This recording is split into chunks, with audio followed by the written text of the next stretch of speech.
Eu tava caminhando por aqui, né? Aí de repente eu vi uma cena muito emblemática, mano. Era um colchão estirado na calçada. Havia lençol, travesseiro. E tinha uma pessoa lá sentada naquele colchão, né? É uma pessoa que mora na rua, um morador de rua tava ali deitado. Talvez tinha acabado de acordar. E em cima do travesseiro tinha uma Bíblia.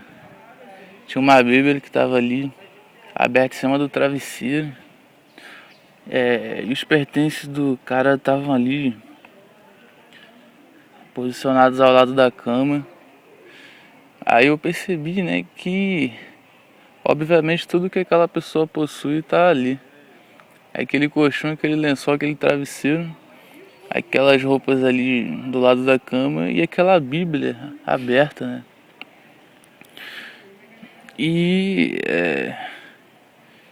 Eu sempre fico impactado quando eu presencio uma cena dessa. Por mais que seja algo extremamente normal no Brasil e no mundo inteiro, eu não consigo não sentir nada. É uma coisa que sempre me deixa impactado.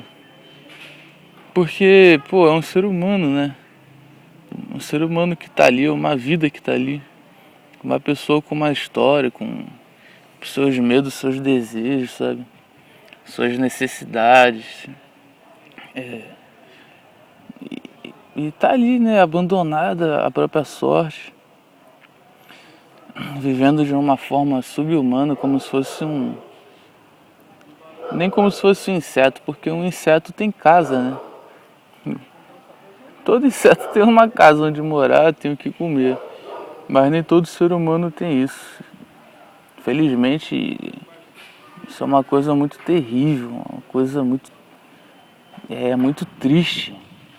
A realidade da existência humana nesse lugar é realmente uma coisa assim terrível, muito triste.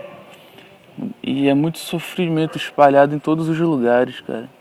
Até mesmo as pessoas abastadas que têm uma condição material avantajada, elas estão sempre sofrendo de alguma forma, né? Só que o sofrimento das classes abastadas é um sofrimento mais psicológico, é um sofrimento mais a nível de confusão mental. São problemas, em sua maioria, muito subjetivos, são muito abstratos. Já o bicho pega mesmo é nas classes pobres, velho. São aqueles problemas mais objetivos, mais palpáveis, assim. É o cara que não tem dinheiro para comprar comida, que não tem dinheiro para pagar o aluguel, que é despejado, que tem a casa hipotecada, tem um monte de filho para criar, mas não tem dinheiro. Ou aquela pessoa que foi reduzida a um mendigo, cata lixo o dia inteiro para conseguir R$ 3 para fazer uma refeição e dormir na rua. Tudo isso é muito intenso, cara, porque você vive nisso, né? Você nasceu dentro de um contexto desse, num mundo onde existe um cenário desse, e você vai crescendo através disso. Muitas pessoas criam uma proteção, uma frieza, de maneira que a maioria das pessoas, ao passar do tempo, já não sentem absolutamente nada quando presenciam uma situação dessa, né? Olham para a pessoa ali largada, sofrendo, e aquilo não significa absolutamente nada. E esse é um dos motivos porque esse mundo é um mundo de terror, né? Que a Terra é um mundo de sofrimento, um mundo tão horrível. Por causa dessas coisas, porque a gente já não sente mais nada, né? O ser humano se transformou num boneco isento de sentimento, de emoções, completamente incapaz de se compadecer com o drama alheio, né? A gente abandonou as criaturas da nossa própria espécie. E a gente vive num sistema de vida muito esquisito, onde ninguém é amigo de ninguém, tá todo mundo sempre competindo. ninguém compartilha nada assim, ninguém dá um abraço no próximo, pergunta como é que a pessoa está se sentindo. É uma existência muito fria, muito fria. E aí vem me surgindo assim, o pensamento de que o inferno é gelado. A gente tem aquela concepção de que o inferno é um lugar extremamente quente, com lago de enxofre. Mas o inferno na verdade é gelado, extremamente gelado. Por quê? Por causa dessa frieza. O inferno é um lugar de frieza, de criaturas que tem uma frieza espiritual. É aquela frieza da psicopatia. É aquela frieza do sadismo. É aquela frieza sádica de você já não sentir mais absolutamente nada sobre qualquer coisa. Você apenas vai vivendo no modo automático e nada significa nada. Teu semelhante não significa absolutamente nada. A única coisa que significa é o dia a dia, a luta pela sobrevivência. Nada mais além disso. Por essas e outras é que eu sou tão descrente quanto alguma evolução na Terra, né? A nível de civilização e a nível de indivíduo. Eu sou completamente descrente quanto a isso. Infelizmente eu não acredito que em algum momento a vida humana possa deixar de ser o que é, né? Porque se a gente for analisar, desde que o mundo é mundo, que a vida humana se configurou dessa forma, né? É sempre alguém oprimindo uma outra pessoa, né? Escravidão. Você pegar um outro ser humano e fazer ele de escravo. É exploração, né? É a malignidade colocada de todos os modos, assim. E isso, pô, desde sempre, né? Desde a antiguidade, desde a Idade Média. Hoje, a Terra, a sociedade humana sempre foi uma realidade de muita dor e sofrimento. Sempre foi um mundo de muito terror, de muita infelicidades e angústias. E é muito provável que continue assim para sempre, né?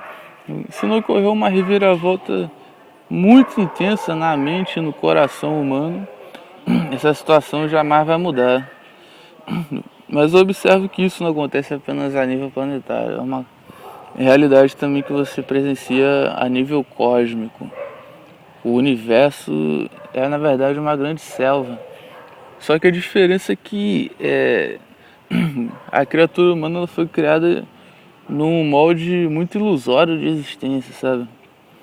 Nós fomos criados para sermos dependentes de um monte de coisa e para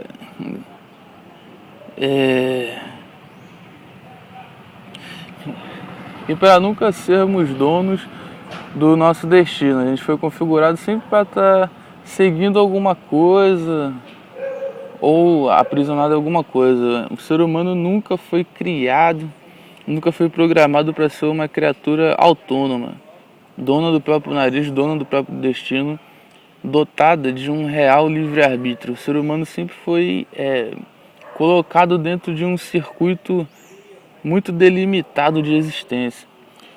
E de certa forma também foi engendrado numa visão muito romântica da existência.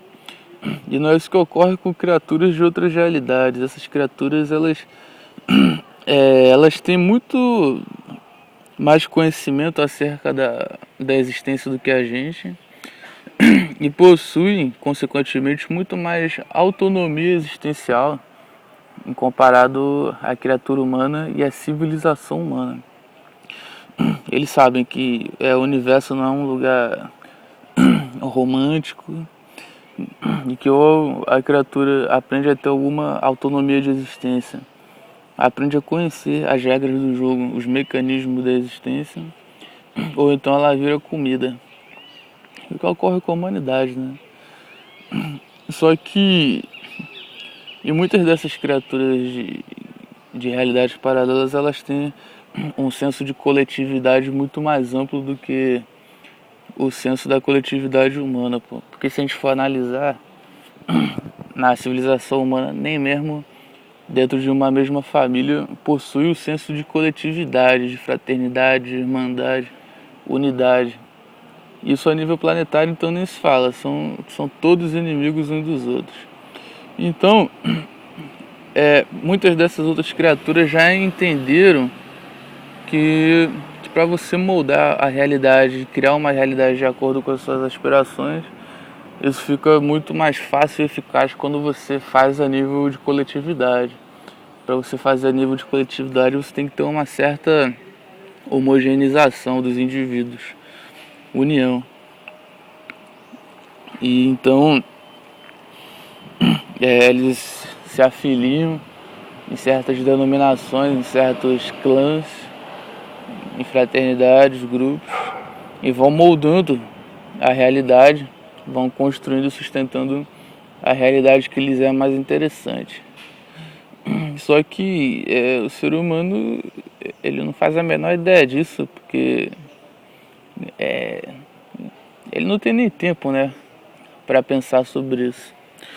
Porque o ser humano sempre esteve lutando pela sobrevivência, ele sempre foi colocado numa situação de estar constantemente lutando pela sobrevivência, pelo pão nosso de cada dia e tal. Então nunca houve tempo para a criatura humana refletir sobre essas coisas, né? Para pensar sobre outros modos de existência e sobre a existência de outras criaturas que vivem um outro tipo de existência. Então o ser humano nunca percebeu isso, provavelmente nunca perceberá, sempre vai ficar vagando pelo mundo, competindo uns com os outros e perpetuando esse sistema de vida aqui.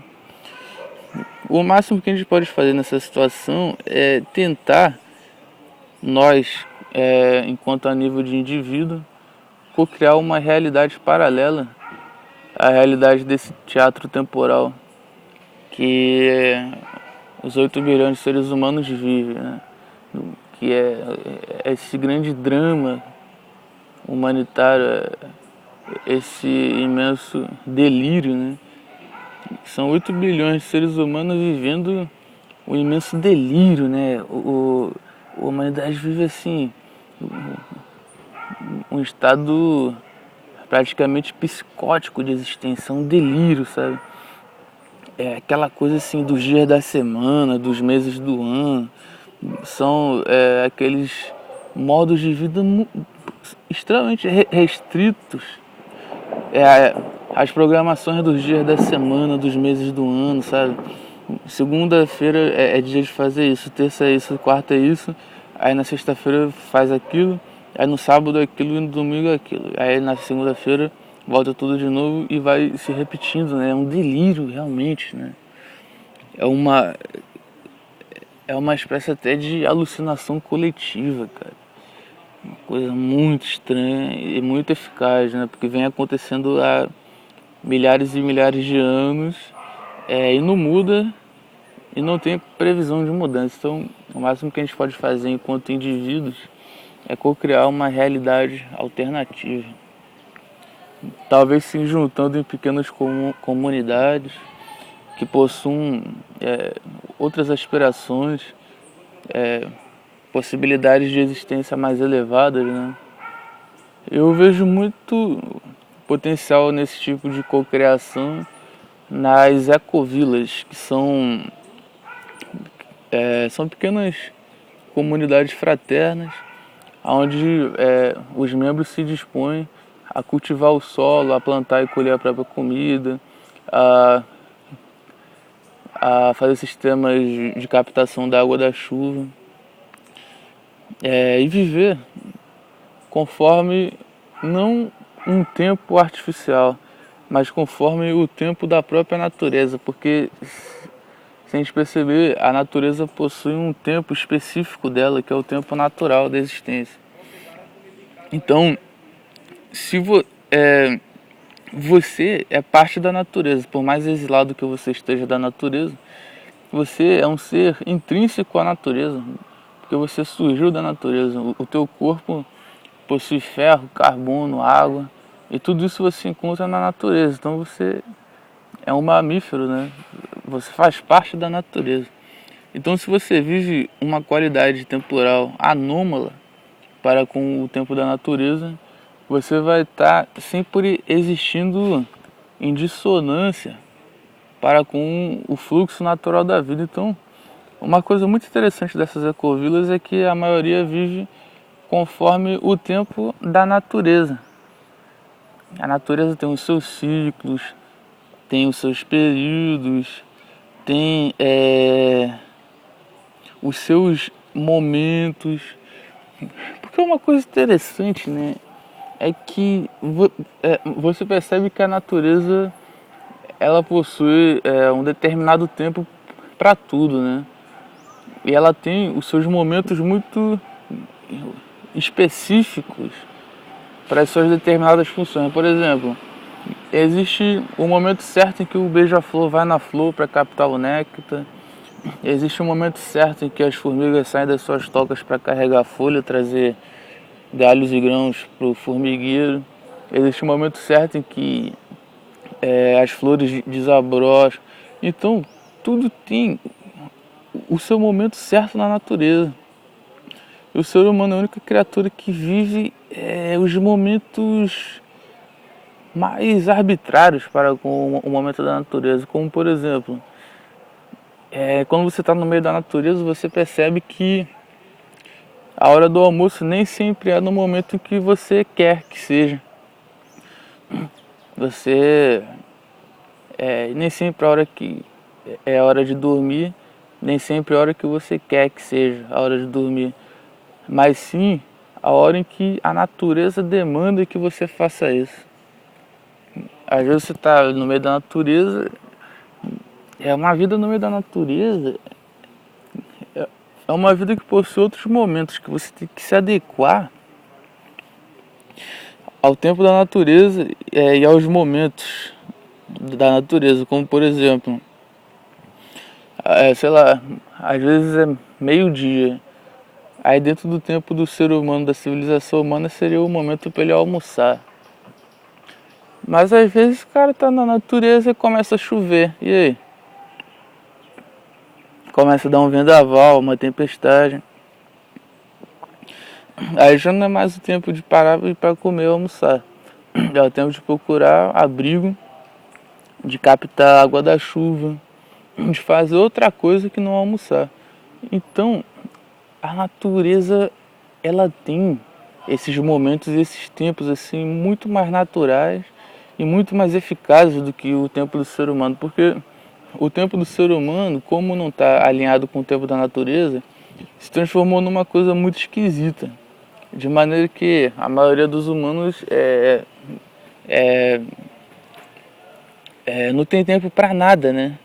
Não tem tempo para nada porque não vive os momentos adequados para fazer aquilo que tem que fazer. Mas são outros momentos assim, colocados em outras horas, em circunstâncias completamente fora do contexto do momento, né? Então, o que eu vejo interessante nessas ecovilas é que eles estão perfeitamente alinhados ao tempo da natureza. Isso faz com que o dia tenha que o dia seja mais proveitoso, né? Eles conseguem fazer muitas e muitas coisas dentro de um mesmo dia, enquanto que o ser humano da civilização ele não tem tempo para nada, né? Ele raramente consegue fazer aquilo que ele quer, porque ele está sempre colocado na circunstância de luta pela sobrevivência, do pão nosso de cada dia e tal. Então, ele raramente tem tempo para fazer aquilo que ele quer fazer. Aí, eu passei um tempo numa aldeia no interior do Pará, e eu percebi como que o estilo de vida dos índios é uma coisa muito mais inteligente e muito mais eficaz do que o estilo de vida do homem civilizado, né? Que primeiro que os índios são muito mais calmos, tranquilos, serenos, são mais conectados com a natureza. E eles vivem o tempo da natureza, velho. Sabe? Todas as coisas da existência deles está alinhada com o tempo da natureza. A hora do almoço, a hora de dormir, o jantar, o café da manhã, o lazer, tá tudo sempre alinhado com a natureza. E você vê que a vida deles é mais repleta de brilho, de cor, de luz, de inspiração, de felicidade.